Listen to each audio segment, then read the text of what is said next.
Mahesh fans ఎప్పుడెప్పుడా అని ఎదురు చూసిన గుంటూరు కారం ట్రైలర్ వచ్చేసింది. తల్లి దూరం పెట్టిన కొడుకు గాలికి పెరిగి గుంటూరు కారం అంత ఘాటుగా మారితే ఆ తల్లి ఎలా కంట్రోల్ చేసింది? 3 ముక్కల్లో ట్రైలర్ చూస్తే కథ ఇదే అనిపించింది. రమ్యకృష్ణ మాటలతో ట్రైలర్ ఓపెన్ అవుతుంది. 13వ సెకండ్ నుంచి మహేష్ తప్ప ట్రైలర్లో ఇంకో పాత్ర కనిపించినా నీకు గుర్తుండదు.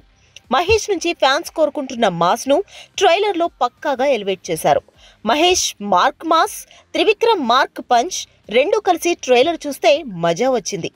గుంటూరు యాసలో మహేష్ ఫిక్షన్ అదిరిపోయింది. టాన్ జీన్స్ మీద త్రివిక్రమ్ పంచ్ అంతకంటే అదిరిపోయింది.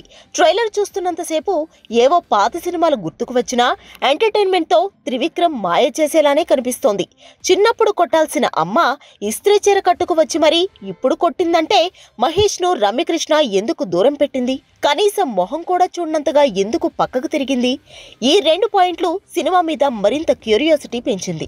ఒక్కటి మాత్రం క్లియర్, మహేష్ ఫ్యాన్స్ భయపడినట్లు ఇందులో మెసేజ్ ఏదీ లేదు అన్నట్లే అనిపిస్తోంది. తల్లి కొడుకుల సెంటిమెంట్, దాని చుట్టూ తిరిగే కథ మధ్యలో పలకరించే డ్రామా, హీరోయిన్లతో అల్లర్లు, అల్లరి మూకతో ఫైట్లు పక్కా రొటీన్ స్టోరీలానే కనిపిస్తున్నా త్రివిక్రమ్ డైరెక్షన్ మీద ఫుల్ కాన్ఫిడెన్స్ ఉందని ఫ్యాన్స్ అంటున్నారు. త్రివిక్రమ్ ప్రీవియస్ సినిమాలు చూసినా పెద్దగా స్టోరీ ఉండదు, స్క్రీన్ ప్లేతో నడిపించేస్తాడు.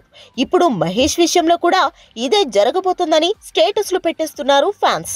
కానీ ఒక్కటి మాత్రం నిజం, మహేష్ ఫ్యాన్స్ కు ఇది ఫుల్ మిల్స్.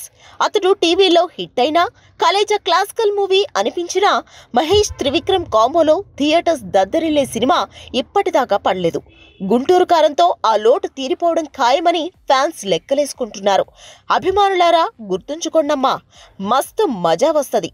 మైకులు మింగిపోండి ఒక్కొక్కరు, అరుపులతో థియేటర్లు దద్దరిల్లాలి కదా.